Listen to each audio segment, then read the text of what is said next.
Executive Director of Huddle Up Mom. Thank you so much for participating in the Roanoke Pregnancy and Postpartum Summit. Today we have lots of special guests. I was going to say myself included. That's not what I meant. We have a bunch of different pregnancy providers on with us. So at this time, I'm going to be acting as myself. I'm Jacqueline Ziato, OBGYN. I'm a generalist, and we have a couple other special panelists as well. So I will let you guys, I'm going to unmute you and then let you guys introduce yourself.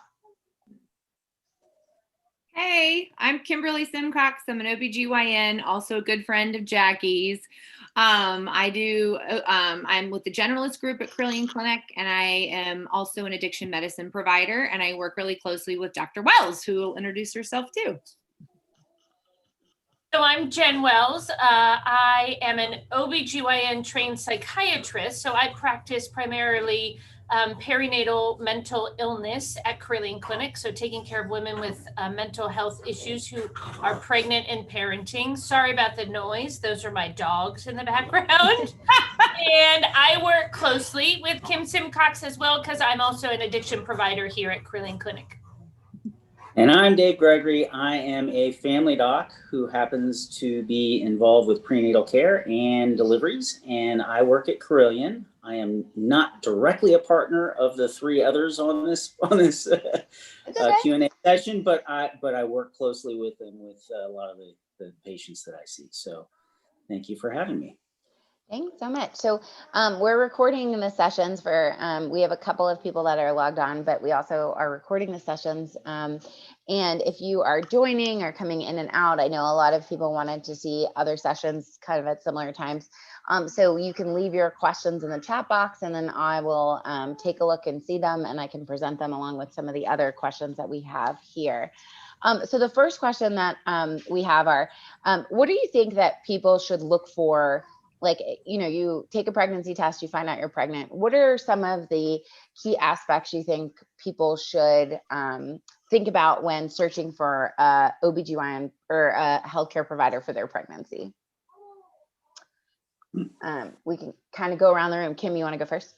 Sure. I mean, I think like doing a lot of research online, reading reviews, asking your friends. There's a lot of blogs you can go onto and ask people's opinions. Facebook is a great, you know, they have Facebook chat rooms revolving around OB practices. Huddle Up Moms, I'm sure, has tons of information on the website too. You know, I think a lot of it's going to be word of mouth, and then deciding what kind of care you might want. Are you a hot person with a lot of medical problems? Are you going to need to see a high risk obstetric practice? Or are you lower risk and wanting more, or particularly wanting more lower intervention? Are you looking more for midwifery assisted birth, or looking into possibly having a doula assist you during the birth, so and in your prenatal care? So I think a lot of that goes, which is what kind of you're envisioning. But the more you look around, you'll find your special match. David, do you want to add to that at all? Yeah, you know, I think that there's a lot of reasons people might choose a certain place or a certain provider. It may actually have certainly a lot of geography, insurance, but I certainly agree that you want to feel comfortable. You want to know that individual and practice kind of can work with you and your values. And really kind of get underneath what you need out of that relationship. So yeah, it's pretty complex, but you know, probably arm yourself with a few questions when you call the practice, asking about insurance and locations and how they give prenatal care, where they deliver a baby. What kinds of things that they're able to care for. Certainly the more complex things need to go to higher risk OB. The lower risk things can go just about anywhere. So yeah. Right. And I would always say take tours of the birthing centers, because that's really important. You want to feel comfortable where you deliver your child. And there are some that might, and then knowing what kind of call schedule your obstetrician has, like, are you going to be more likely to deliver with your chosen obstetrician, or is it a bigger group where they share call? Because if they do, I think it's very important that you make prenatal visits with everybody in the practice and get to know them. So you're not scared to death, like, who is this random person? Do they even work at this hospital coming in to deliver my baby? Yeah. And just making sure you vibe well with all the different providers. That's really important. Some birth centers have allowed tub births, and that, and you might prefer that. Make sure, ask how likely it is that you could have that. How, are you going to be able to walk around the hallway when you're in labor? And things, of course, have changed during COVID.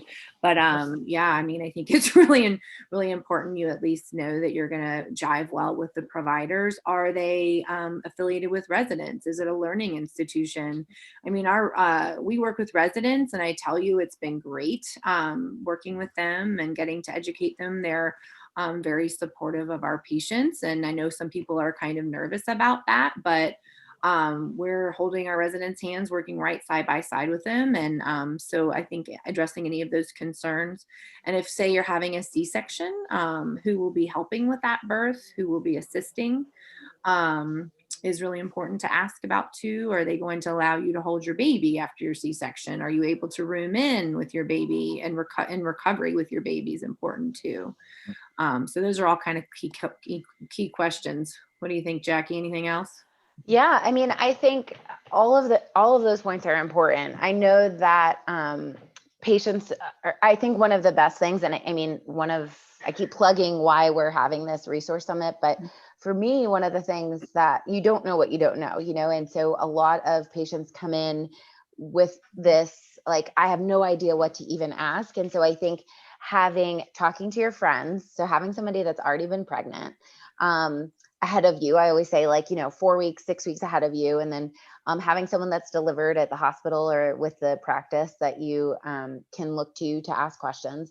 And then I think that's a really important time that you can hire either a midwife or a doula for support, and to know, what goals, what expectations do you have for this pregnancy, and where can you get all those things? Kind of like Kim said, do you want to deliver at a birthing center? Do you want to, be at a place that supports, an epidural versus, naturally delivering?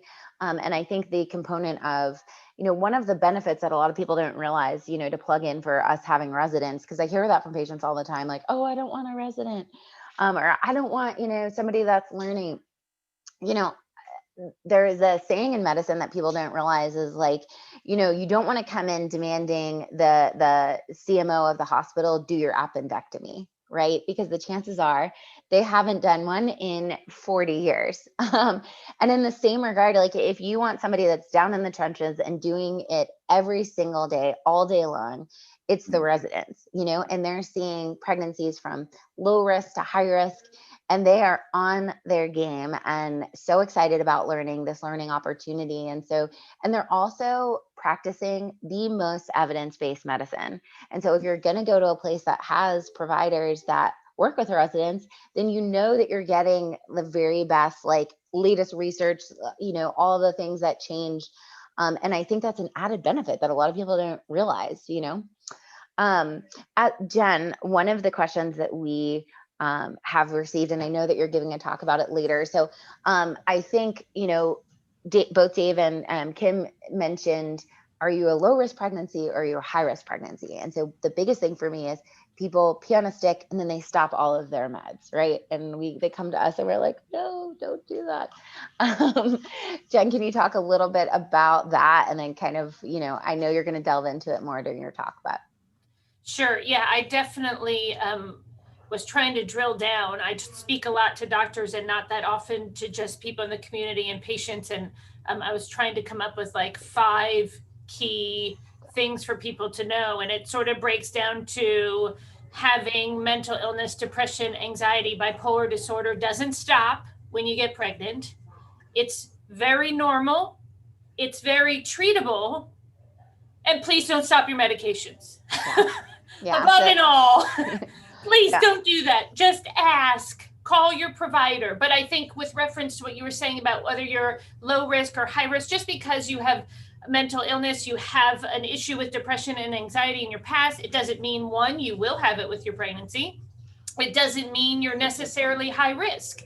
It just is something you want to tell your provider about. And if it has been an issue for you in the past, if maybe you have a more complex case, you've had a psychiatric hospitalization, you've been on medications for years, or you have something of a complex regimen, which means maybe 2 or 3 medications, then I think it probably is something you want to ask about when you're interviewing possible OBs, to say, how comfortable are you with this? Do you have a referral to someone who I could see if things got hairy or more complicated, so that you know you are in good hands through the course of your pregnancy? Right. Right. So important. Okay. I get this question all the time. So I want to see you specifically. That's why I made the appointment with you. You're going to deliver me, right? Lots of questions. Oh yeah. Anybody want to speak to that? Every place is a little different with this. I work with residents, much like many of the folks on this call do, but our setup is a little different than some. We actually try to get our residents to see the patients that come to us pretty much at most of the prenatal visits, and about 80% of the time they're there at their delivery. But that's kind of unique and really hard to do. That's why we're a low volume practice for the most part. But that's unique. But anyone else?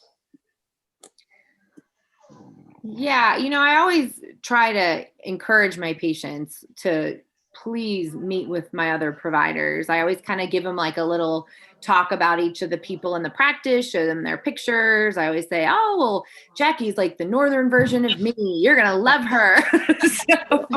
And, I think it's important to like talk up your partners, and because we work with wonderful people, and just reassure them that while you can make the majority of your appointments with me if you'd like, I do want you to meet other people. And what's so important is prenatal care support. But we need rest. We can't always be on call. We wish we could. If it's a planned situation, that's one thing, but we do encourage normal labor, and that's the best for you, and you're going to be supported. And that's why I want you to meet some other members of the practice. But prenatal support is the most important part. So the delivery is a very little piece in the whole spectrum of your prenatal course. So I think it's always good to kind of, introduce to everybody. Yeah. So Kim and I are on the same boat with how we talk to our patients. And I always tell them, like, if I could split myself into a million pieces and say yes to those questions, I would. But you wouldn't want me that tired, right? You wouldn't want me that incomplete, because it really, the system is in place so that way we have open communication between our partners.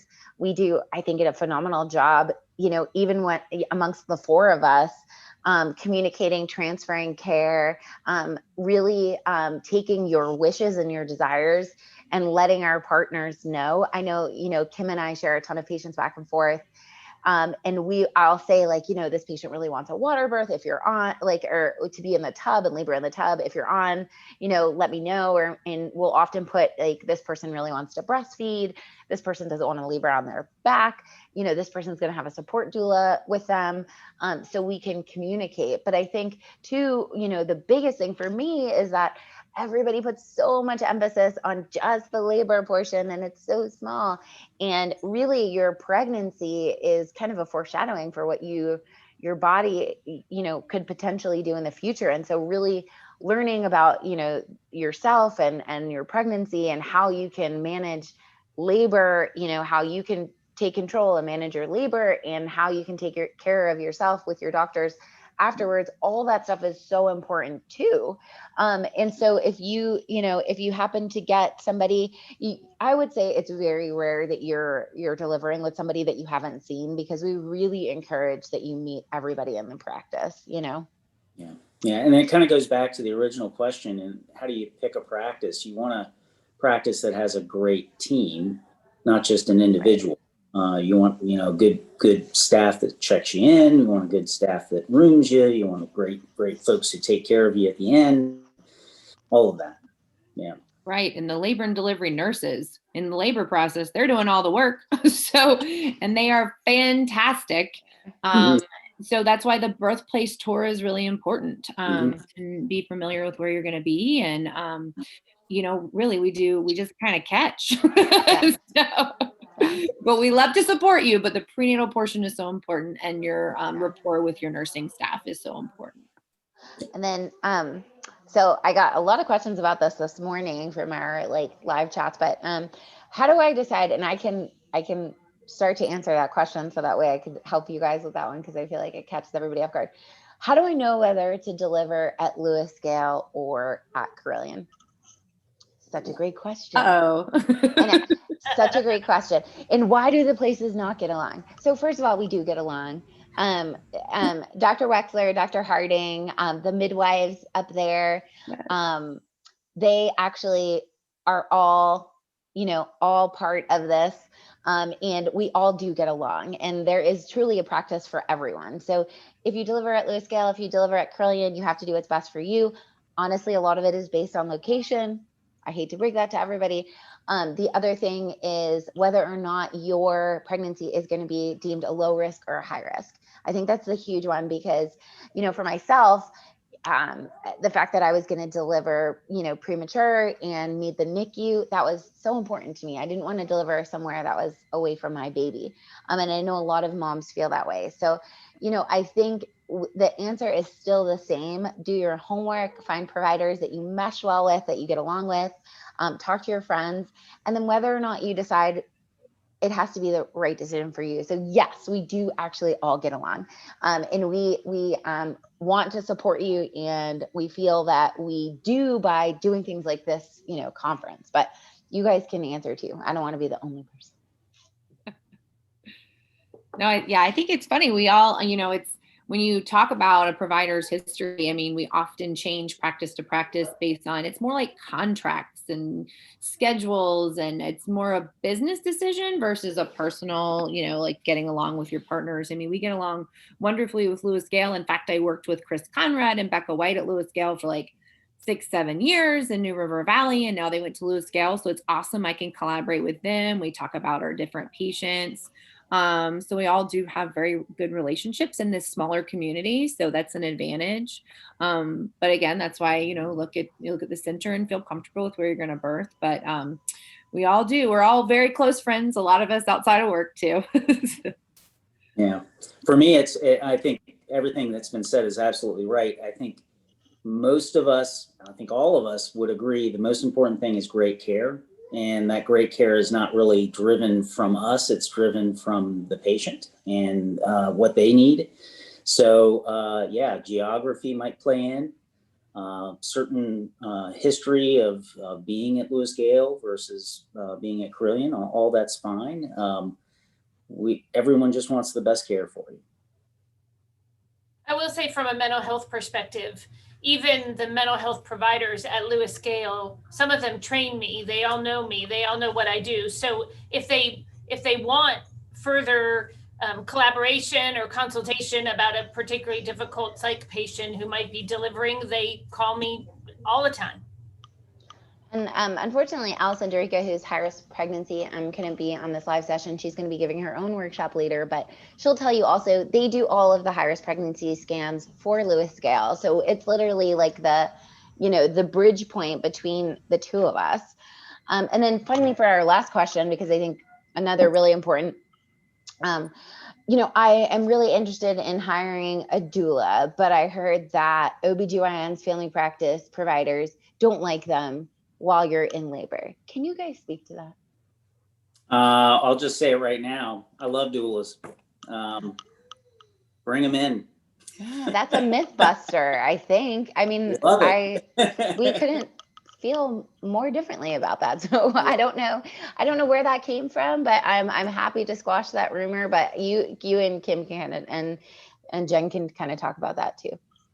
Right. I mean, we've worked very closely with the doulas in the community. And when I was at New River Valley, I worked with a lot of them, and they are so supportive. They do a lot of, I might be managing several laboring patients. So for a patient that has a doula, I know that they're getting good support. They're going to be pushing actively. They're going to be able to get all of that time, that care and attention, and that extra support in case I am pulled out of the room to do another delivery. So I think doulas are extremely important to support people. The patients already have trust, and they act as an advocate for the patient and kind of a liaison. So a lot of the times, if I am concerned about something, I'll involve the doula and let her know what I might be concerned about, and she may be able to relay it to her patient that she's built this long relationship with in a way that I couldn't, that might make that patient more comfortable. So I'm a huge advocate for doulas, midwifery support, huge advocate. And I would add, it's really helpful, just like in any team, that if it's a doula that's new to the relationship with a delivering provider, it's useful to have a phone call or something, a little bit of a meetup, just to make sure we know kind of how we're going to work together. Oh, that's nice. But that's really it. It's just a matter of good teamwork.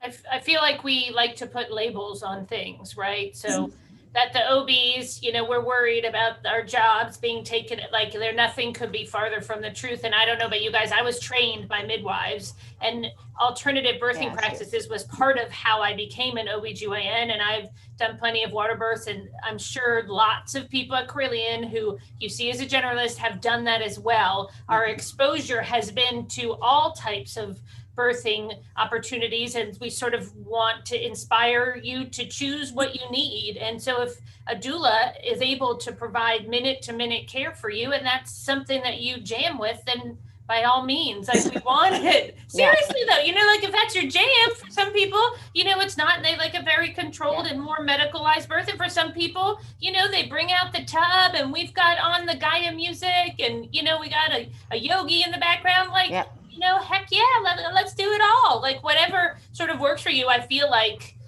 that's what we were trained to bring, all different opportunities to the birth experience. Yes, I love that. I love that. Session. No, that was for you. Let's jam it out. But I mean, I think that speaks to the fact that, labor, pregnancy, your children, I mean, it's so personal, unique, and individualized, right? And that's at the end of the day, what we still want for you, because that's how we tailor our care. No pregnancy is the same, even if it's your third pregnancy. No patient is exactly the same. And so we want you guys to feel comforted and supported. And I think that's why we're all here. Yep. We have to wrap up the session. I can't believe how quickly that went, but, do you guys have anything that you want to add? I know everybody's doing sessions. Dr. Gregory did a pre-recorded. I did a pre-recorded on the 4th trimester. Jen and Kim are going to be talking live later on today. Definitely stay tuned. And if you have any questions, you can always message us and let us know. Thanks, guys, for coming. Thank you. Thanks. All right, thank you. Bye. Bye.